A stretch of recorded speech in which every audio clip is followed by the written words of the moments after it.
सर्दियों में अगर आप सिर्फ 3 ताकतवर चीजों से बना ये पिंड रोज खा लेते हैं तो जिंदगी में कभी भी आपकी हड्डियां कमजोर नहीं होगी। जोड़ों का दर्द, घुटनों की कटकट और कमर दर्द आपसे कोसों दूर रहेगा, क्योंकि पिंड में भर भर कर मिलेगा कैल्शियम, आयरन और ऐसे ढेर सारे पोषक तत्व जो आपकी बॉडी को अंदर से मजबूत बना देंगे। ये ना कोई हलवा है, ना ही इसमें काजू बादाम डाले गए हैं, लेकिन फिर भी ये आपकी सेहत के लिए खजाने की चाबी से कम नहीं है। बच्चों से लेकर बुजुर्गों तक हर उम्र के लोगों को तंदुरुस्त रखने वाला यह एक ऐसा आयुर्वेदिक दवा बन जाएगी जिसे देखकर आप खुद कहेंगे ये हमने पहले क्यों नहीं बनाया। ये खाने में इतनी ज्यादा टेस्टी बनती है कि बार बार खाने का मन करेगा और बनाने में भी बिल्कुल आसान। सबसे पहले हम लेंगे यहाँ मखाने। मखानों को हमने थोड़ा हल्का मिक्सी में पीस लिया है, पूरी तरह पाउडर नहीं बनाया, बस खाने लायक बनाया। सर्दियों में तिल को कैल्शियम का राजा कहा जाता है। जो लोग हड्डियों के दर्द, जोड़ों की परेशानी या कमर दर्द से परेशान रहते हैं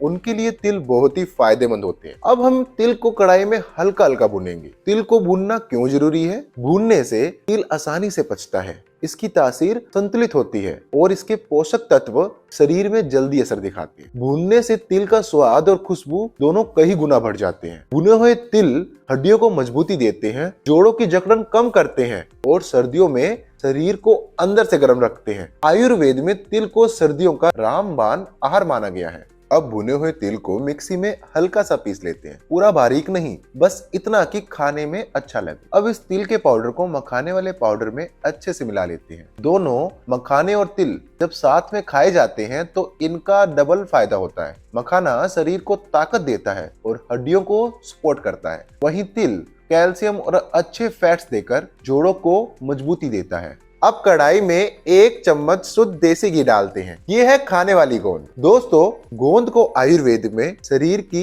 अंदरूनी ताकत बढ़ाने के लिए बहुत खास माना गया है। अब हम इस गोंद को घी में हल्का हल्का सेकेंगे। गोंद को घी में सेकना क्यों जरूरी है?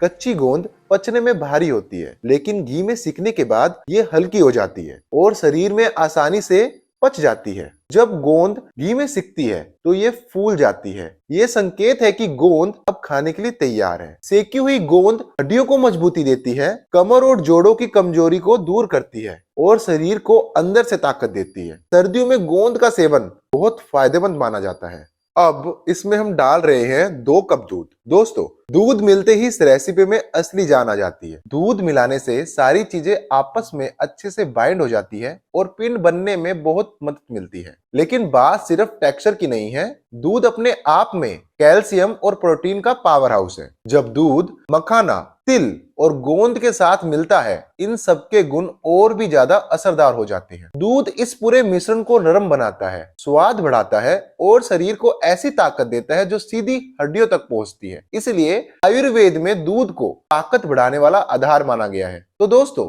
दूध मिलाने से सिर्फ रेसिपी नहीं बनती, बल्कि यह एक पूरा पोषण वाला देसी टॉनिक बन जाता है। अब इसमें हम डाल रहे हैं वो मिक्स जो हमने मखाने और तिल को पीसकर तैयार किया था। जैसे ही ये पाउडर दूध में जाता है, पूरा मिश्रण गाढ़ा और क्रीमी होने लगता है। अब यह सिर्फ चीजें नहीं रही, अब यह ताकत का फॉर्मूला बन रहा है। मखाना यहाँ शरीर को एनर्जी देता है, तिल हड्डियों को मजबूती देता है और दूध इन सब को अंदर तक पहुंचाने का काम करता है। इन तीनों के मिलने से यह मिश्रण एकदम संतुलित हो जाता है, ना भारी ना हल्का, बस खाने के लिए परफेक्ट। अब इसमें हम डाल रहे हैं देसी खांड। आप चाहें तो इसमें साधारण चीनी भी डाल सकते हैं, लेकिन मैं देसी खांड इसलिए इस्तेमाल कर रहा हूं क्योंकि इसका स्वाद ज्यादा नेचुरल होता है और सेहत के लिए भी थोड़ा बेहतर माना जाता है। खांड डालने से इस रेसिपी में हल्की सी मिठास आती है जो बाकी सारी चीजों के स्वाद को और निखार देती है। खांड की मात्रा आप अपने स्वाद के हिसाब से रखें। मैंने यहाँ छोटी चम्मच से लगभग 4 से 5 चम्मच डाली है, ताकि स्वाद ना ज्यादा मीठा हो ना फीका, बस एकदम परफेक्ट। अब इसमें डाल रहे हैं थोड़ा सा काली मिर्च का पाउडर। यह शरीर में खून का संचार बेहतर करती है, पाचन को मजबूत बनाती है, सर्दियों में अंदर की ठंड को बाहर निकालने में मदद करती है। इलायची का पाउडर। इलायची इस पूरी रेसिपी को सिर्फ खुशबू ही नहीं देगी, स्वाद को एक अलग ही लेवल पे ले जाती है। साथ ही इलायची पाचन को हल्का रखती है, भारीपन से बचाती है और इस देसी रेसिपी को आसानी से खाने लायक बनाती है। एक गर्माहट देती है तो दूसरी संतुलन बनाए रखती है और इसी बैलेंस की वजह से सेहत के साथ साथ खाने में भी कमाल लगते हैं। अब ये देसी ताकत वाला मिश्रण पूरी तरह तैयार है। यकीन मानिए दोस्तों, एक बार खाओगे तो बार बार बनाने का मन करेगा।